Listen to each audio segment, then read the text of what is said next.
La zone industrielle de Farsha vient de s'enrichir d'une nouvelle entité, une unité de transformation de maïs.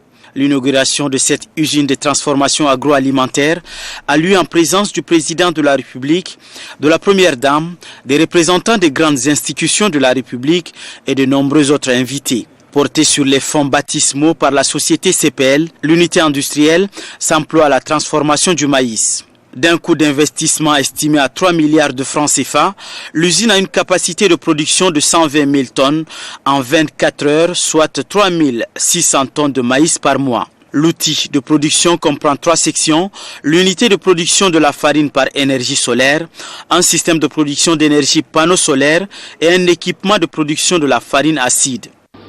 À l'heure actuelle, la ligne de production de 120 tonnes a été mise en service et la farine de maïs de la marque Yes a été mise sur le marché avec succès.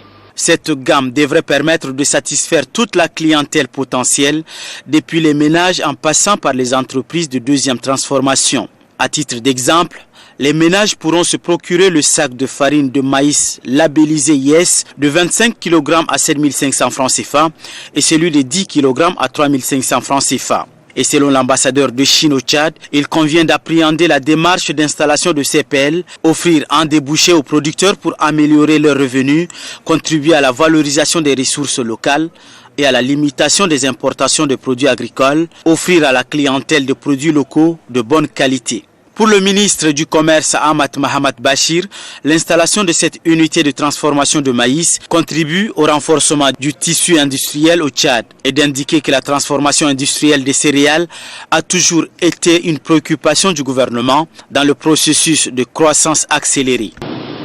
La production de cette usine, dont l'importance socio-économique n'est plus à démontrer, permettra de réduire substantiellement l'importation grandissante pendant ces dernières années de la farine de maïs de qualité, mais parfois douteuse.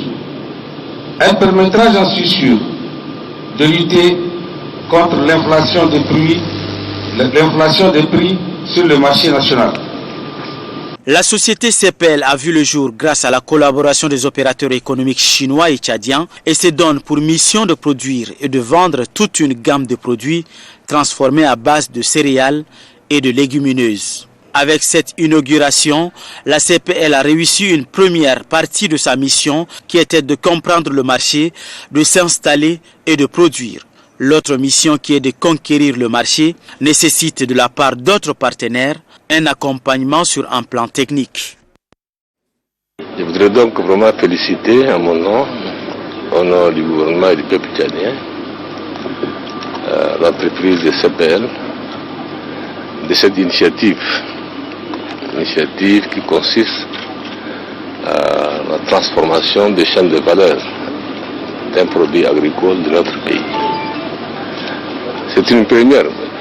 Il ne faut pas oublier qu'il y a dans les années 60, pour des gens comme vous, peut-être vous ne savez pas, en 60-70, il y avait ce qu'on appelait le grand moulin, enfin disons, qui écrasait du blé qui venait de l'extérieur étranger. Ce grand moulin est mort depuis les années 79, depuis lors ça n'a jamais fonctionné. Et aujourd'hui vous avez une première, en fait, disons, usine qui transforme, en fait, disons, un produit qui est très consommé dans notre pays, produit et consommé dans notre pays, comme le maïs. Vous avez suivi aussi dans sa déclaration, M. Lee, le PDG, tous les autres projets qui sont des projets phares, qui vont être réalisés dans notre pays. Je voudrais encore donc féliciter une fois de plus, et puis l'encourager à aller de l'avant. Et dire aussi aux hommes d'affaires, aux commerçants tchadiens, que s'il y a le vouloir, rien n'est impossible. Tout se fait dans la tête, dans la réflexion. Je pense que dans l'intelligence, en fait. C'est ça qui crée la richesse. L'intelligence peut être à la base de la richesse. Et quand on n'utilise pas suffisamment cette intelligence, on peut avoir à côté de quoi manger, mais soit mal fait sur le plan hygiénique, soit ne correspond pas aux normes, soit il n'y a pas de valeur ajoutée. Mais quand on réfléchit bien, on peut le faire.